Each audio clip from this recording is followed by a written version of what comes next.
Well, diving more into this discussion, we are joined from Paris by Mr. Maher Nicolas Firzli, World Bank former advisor and director of Washington, former, and from Cairo by Dr. Mohamed Azzam, board member of the International Association of Management Technology. Dr. Azzam, we start with you, and thank you for being with us. Thank you. And let me here start by asking you, the European Union's 20 billion euros push to build AI gigafactories across Europe. Is this a significant investment, and how do you think these mega sites will impact Europe's ability to compete with global AI leaders like the US and China? Thank you for this question. I believe 20 billion is not enough. If you look at the size of investment in the coming 5 years, by United States or China. China is actually planning to have an investment of 1 trillion US dollar in the coming 5 years. United States will do the same. And for European Union, actually they are planning for having such 40 billion, almost less than half of the US or China investment. Beside this kind of investment, because AI is by itself needs different emerging technologies as well, or need a major investment in other supportive emerging technologies, including the next generation telecom system, the supercomputers, and so on and so forth. And actually, again, Europe is behind United States and China because both countries actually started the journey of AI almost 10 years ago. And they are investing more than, actually, both of them invested more than 1.2 trillion US dollars over the last 10 years.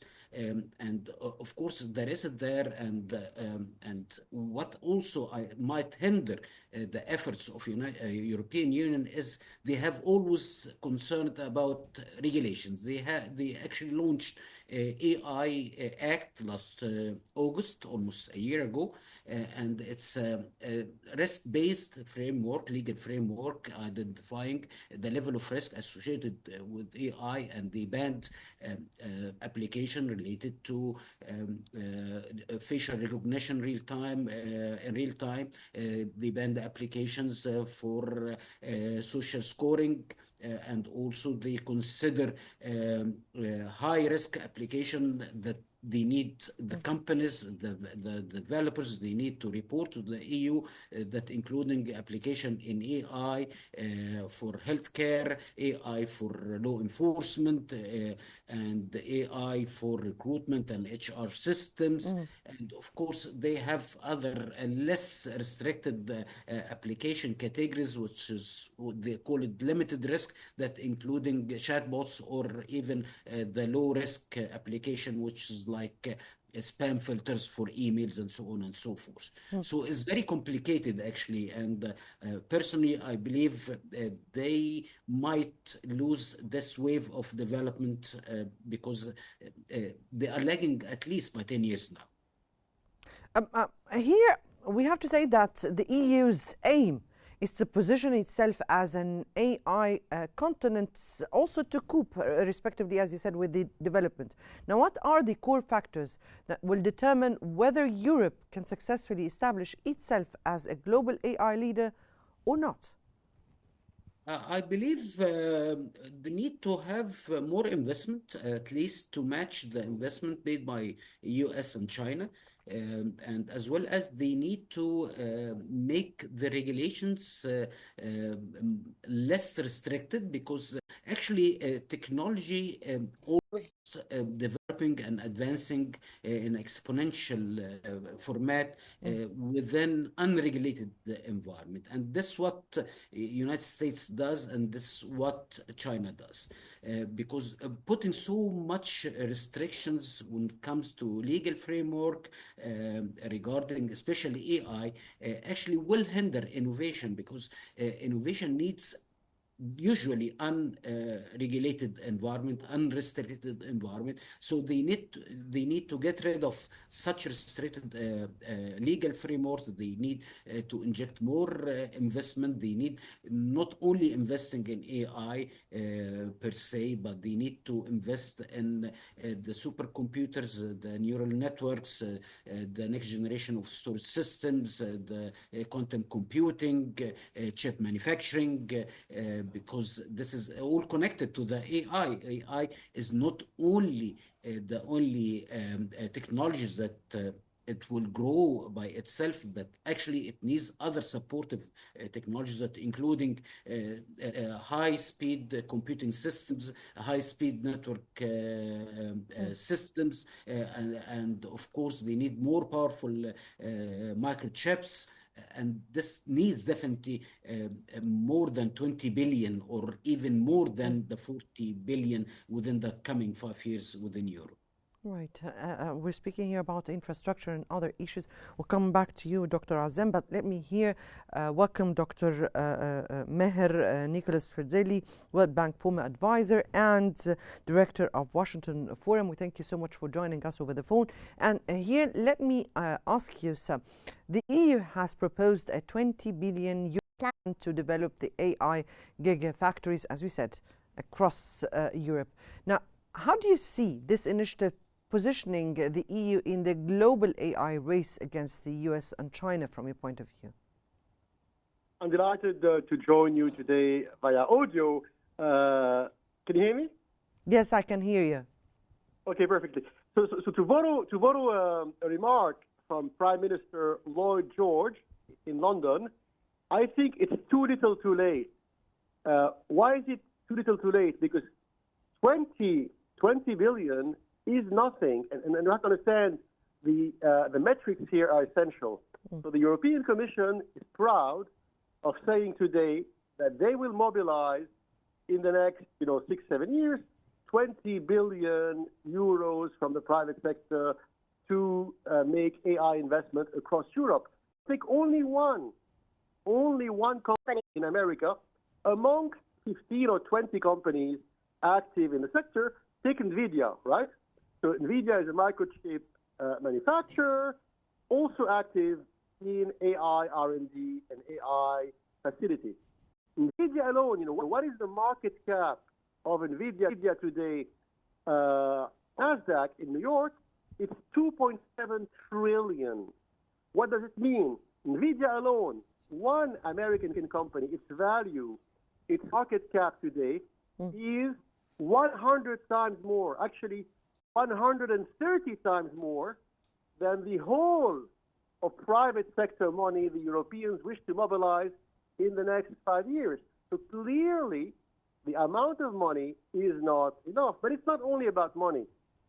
It's also about long-term planning. Sadly, the Europeans, were quite good. In the old days, the French, the Germans, were famous for their 5 or 6 years industrial planning. Today, Europe has changed, sadly, and they no longer have a strategic long-term planning ethos, and so they are very short-termist. And so today, AI is trendy. If you flip to the pages of the Financial Times, AI is on the front page every day. So if you are a European, let's say bureaucrat, you say, oh yeah, it is trendy, let's do AI. It doesn't work like that. You have to plan long in advance. And so in the Silicon Valley, but also in Washington, D.C., policy level, they have been interested in AI for 15, 20, 30 years. You cannot become an AI giant overnight. And so sadly, it will be very, very difficult for Europe to go back in the race. What do I mean by the race? It's an American-Chinese race. And it may well be a race to the death, a fight to the death. And sadly, the EU is to a large extent outside the race. It's really sad because they have some things they can build upon. They have good research labs. They have good universities. They have good engineers, software engineers. But having good, software engineers and good universities is not enough to proclaim yourself overnight an AI leader. It takes much more than that. Right. So we're speaking here, you and Dr. Azzam, you both agreed that Europe is way behind its abilities to compete at this field because of the different issues you spoke about. Now, the European Commission emphasizes that AI as central to Europe's competitiveness, security, and technological sovereignty. Now, how can the EU balance innovation with its own regulations with regard definitely to the big issues you spoke about? Well, here also, sadly, it hurts. It hurts because the choice of words the European Commission is using shows you how unprepared and disorganized they are. And if you read between the lines, you have to read between the line and hate their jargon. Why am I saying that? Now, very recently, after what the White House did to them, quote unquote, regarding the war between Ukraine and Russia, which took European policymakers by surprise. Another big surprise they had was 6 days ago when President Trump slapped huge tariffs on them. It was really a big shock for European policymakers. So now they're saying, okay, you guys want to stop, backing Ukraine against Russia. You want to start a trade war. Okay, now, overnight, we are going to be sovereign. But it's really ridiculous because, sovereignty is not something you decide overnight. And then, once again, these are 10, 15, 30 years investment cycles. And so until recently, until a month ago, basically. So you say here, sir, that that the issue is much more politicized or political than it's really considering to compete in the AI field, right? Well, it's both. Why is it both? Because we live in the age of geoeconomics. What does it mean, the age of geoeconomics? Precisely the old wall, which separated, on the one hand, the world of politics, military issues, national security, and on the other hand, the world of finance, industry, and commerce. That wall is collapsing. It is collapsing because the Chinese and the Americans want it that way. We're entering in the world of geoeconomics. So what does it mean? Finance, industry, foreign policy, war, it's all now converging into one field called, the age of geoeconomics, right? Yes. And everything is weaponized. So law, trade, computer, AI, all this will be used as weapons in the future in the great, new Cold War pitting Washington against Beijing. And the Europeans only belatedly, 3-4 weeks ago, realized that. But it's almost too late for them because of that. It needs long-term planning and sovereignty. AI sovereignty starts with data sovereignty. Right. So the Europeans are not even able today to own their own data. As simple as that. Dr. Azzam, you spoke about the EU's inability to compete at this field because of they are lagging behind in the infrastructure, because they are lagging behind in the production of materials like the chips and whatsoever that are into the AI field, and definitely considering the dominance of the AI leaders like US and China. Now, how do you think the latest EU's initiative of regulating AI while fostering innovation would be enough to catch up in the global race, and what do they really need? I think they need to focus on one or two sectors. Otherwise, it would be very hard with this kind of limited resources that the European Union has. So if I would be setting an advice for them, actually, I would advise them to focus on 2 or maximum 3 economic sectors and excel in such sectors. They cannot have the full spectrum of AI applications because AI actually is reshaping our world today and actually reinventing the way we live and the way we conduct business and the way we produce and the way we provide services. So with this kind of limited resource and and again, because they are late almost 10 years, they are becoming laggards in this very important scientific domain. So they need to focus on research and development in specific areas, for example, manufacturing, for example, logistics system, and so on and so forth. Otherwise, they will grow thin and they will never achieve any remarkable or accomplish any remarkable goals of their plans. Therefore, having a focus because of the limited resources compared to the size of investment will be pumped by both United States and China in this domain. They need to have a focus. They need to have research-based institutions specifically for AI in applications regarding maximum two or three industrial or economic sectors, because they are needing a lot of investment. They need a lot of resources. They need a lot of time to catch up with the other two superpowers, and especially with the other two superpowers are investing more and more if you look at the trade war, between the United States and China, that even started during the first term of President Trump, and it actually started in 2018 when Trump banned Chinese companies to invest in AI-based startups and banned them for having access to advanced computer chips, advancing or banned them for having access to advanced software development tools. So this is a very dynamic field, and of course you cannot go and say just I'll have 20 billion and I'm going to be a giant in such emerging technology, technology that is considered an inflection point in the history of mankind. Actually, it's a drop in an ocean.